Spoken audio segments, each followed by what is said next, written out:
ป้าหมดอย่าพังมันหายไป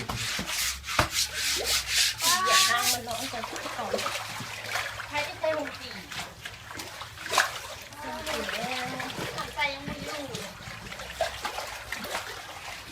เฮ้ยต้นบุกหมิ่นเป็นผิวไซส์มันของบุกหมิ่นถ้าดูกันเรื่องหัวอาหารได้ถึงเลยก็ได้จริงๆหัวอาหารมันเต้นนะนี่เหรอบุกหมิ่นที่ข่าวไปดูได้